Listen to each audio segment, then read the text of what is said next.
Let me walk you through a little bit of the history, a quick summary of the history of Black Bottom. Black Bottom is acre for acre the most historically significant area in Michigan's history. Black Bottom was known as Black Bottom not because it was associated with black people originally. It was known as Black Bottom by the French. Black Bottom was originally named that because of the creeks and rivers that run all through the Lower East Side that deposit this rich black soil all over the Lower East Side. That rich black soil, the French called fond noir, which is Black Bottom. Black Bottom was the place where people came after they arrived from the South, particularly after the early part of the 20th century, when Henry Ford began to make his call for the $5 day in his factories, and industry began to arise. Well, black people were escaping the semi-servitude of the plantation, and so they came here. However, they were restricted and spatially limited. Black Bottom is in the Lower East Side of the city of Detroit.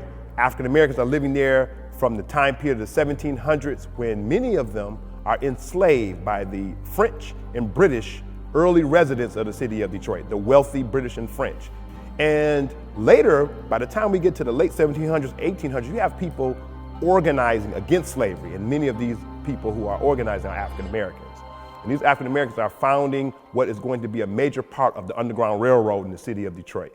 As you have African Americans leading this abolitionist movement in the city of Detroit, at that time period, you also have them building businesses, starting schools, starting other institutions. And as they're doing that, as they're starting those institutions, as they're building those things, they're creating a whole new history in the Lower East Side of the city of Detroit. I am working on Black Bottom Street View because I think that it's really important to preserve the histories of that neighborhood so that future generations can understand its significance and can understand how we came to get in the place that we are today as a city. We really started working on this project when I realized that the Burton Historic Collection has about 2,000 photographs of houses in Black Bottom in their archive. So the library has been working with us to deal with the photos, the scanning of the photos, and they've also been very generously hosted the exhibit up in Strom Hall. So it'll be up in Strom Hall for about 3 months. So many important historic figures came out of that neighborhood. It began as an immigrant neighborhood. Whatever the ethnic group was that was moving to the city at the time would often first land in Black Bottom. We were surrounded by other nationalities, you know. So you had the Greeks down by Greektown or whatever. So our little area was just in that little boundary that I said, from Hastings to McDougal, from this side of Jefferson to up to Verner, and extended over, you know, but that area was considered of Black Bottom. How many of you white people who are here because your roots are in Black Bottom? There are some people here whose parents, whose grandparents really grew up in this area and have no conception really of where it was. That's right. How many black people had no idea really what Black Bottom really was? Because it is an area that was destroyed and whose collective memory, the memories of this, were constructed in such a way as to have Black Bottom regarded as a slum, as a den of prostitution, as a place that was in abject shambles. This is a part of the justification for the destruction of Black Bottom, so that in our collective memory, it was a place that did not deserve to exist. So Black Bottom is actually the seat. It is the font of the humanity of Detroit, of the Russian Jews, of the Lebanese, of the Greeks, of the Italians, of the Germans, of the people from Alabama, Mississippi, Georgia. These people came together in a mosaic of this city. Anyone who grew up in Black Bottom will tell you many of them could speak a little bit of all of these languages because of the assimilation of people in Black Bottom. You know Black Bottom as a black historic neighborhood, but prior to the 1930s, this is an integrated neighborhood of immigrants along with African Americans. The evidence that they were there is still there. We just have kind of forgotten. So I'm going to take you through a quick walkthrough. When you're in Greektown is part of Black Bottom, all right? When you're in Greektown, on one end of Monroe Block is Second Baptist, the oldest black church in the state of Michigan. It precedes everything else in Greektown. On the other end of the block is St. Mary's, German Catholic church.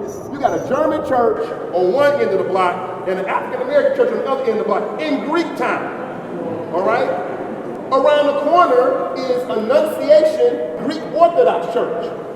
And it's founded in 1910 when the Greek immigrants are coming in. If you walk down Hastings Street, that's now the 75 Service Drive. But if you walk down Hastings Street, you will find Church of Our Family, Church of Our Holy Family, the Italian Catholic Church.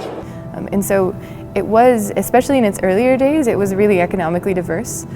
So there was a whole kind of solidarity economy that developed in that community, you know, people supporting each other's businesses.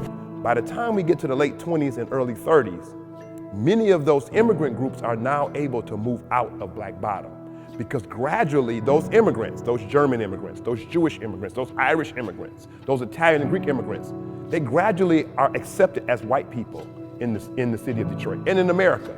And as they're accepted less as immigrants and more as white Americans, they have more privileges to move wherever they want to, or at least wherever their money will allow them to move to.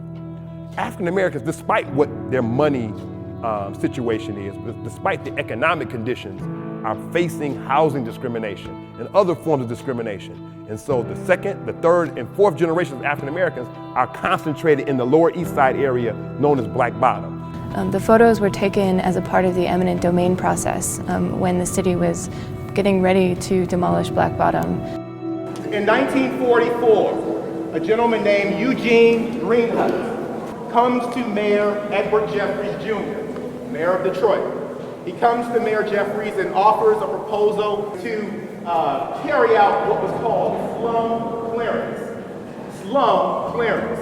Really what that meant, that was the precursor term for urban renewal. And of course, if you happen to look like me, we said that urban renewal means what? Negro removal. Negro removal. And it became a really important neighborhood for the African American community because they weren't able to live in a lot of other neighborhoods in the city because of segregation and racism. So many neighborhoods in the city had restrictive covenants, racially restrictive covenants, where the white homeowners weren't allowed to sell to a black family. And the Jewish community really helped to loosen some of those racially restrictive covenants by sort of breaking those covenants and selling to African American people. But in the 1930s and 40s, there really weren't very many other places where you could live if you were African American. How many remember George Edwards? He was police commissioner. He also was he was also a state Supreme Court justice. But in 1949, he was the city council president, the common council president. He's a left-winger. Jamon, you know that he was a UAW organizer, right? He had an affection with the black community. Kobo didn't. Kobo wins the election by what we call in political terms in a landslide. Kobo accelerates the destruction and the raising of Black Bottom. He gets elected, he takes office in 1950. The first thing he does is releases the Housing Commission director.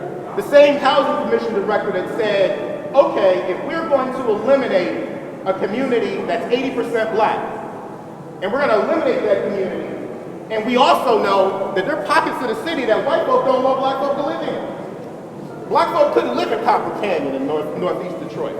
They sure couldn't live in Rosedale Park. Black folk who were able to be teachers and postal workers who were able to get the financing to build a home. There were some black folk in Coney Gardens, right? Some black folk on 8 Mile in Wyoming, but the lion's share of African Americans lived in Black Bottom and or Paradise Valley.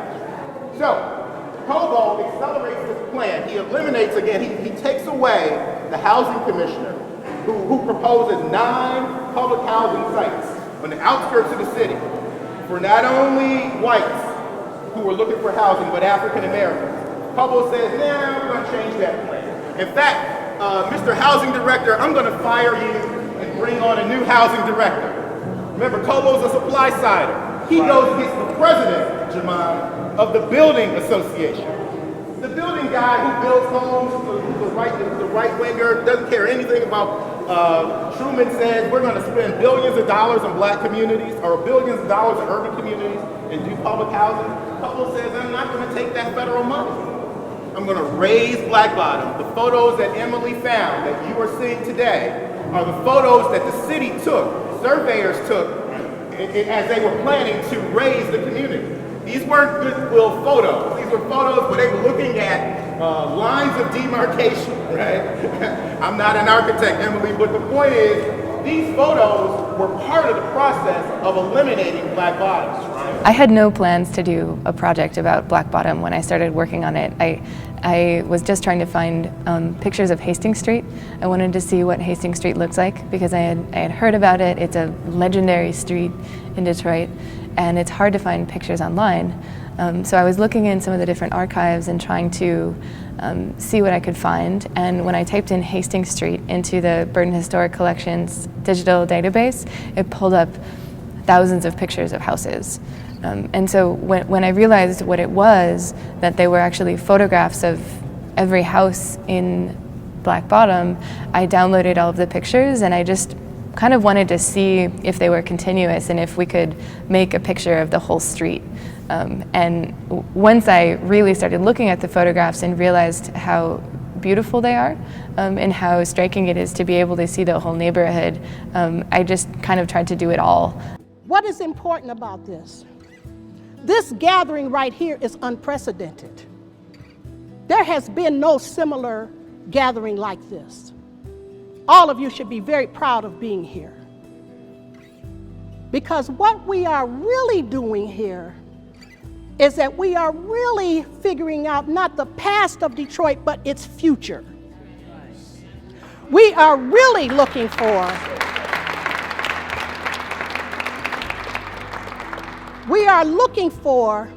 the means by which here in this, quote, new Detroit, we might live together.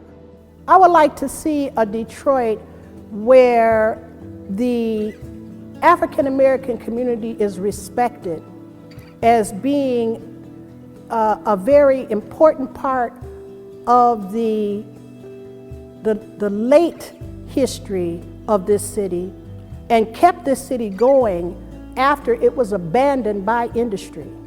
And I would like to see the return of people to Detroit be made up of significant numbers of people who have determined that they want to live in Detroit with Detroiters as equals. Working on this project has really been an amazing experience for me. It's really been a growing experience for me, and I think that one of the most amazing things that has come out of this project for me has been just developing relationships with different individuals who have a connection to the history of Black Bottom.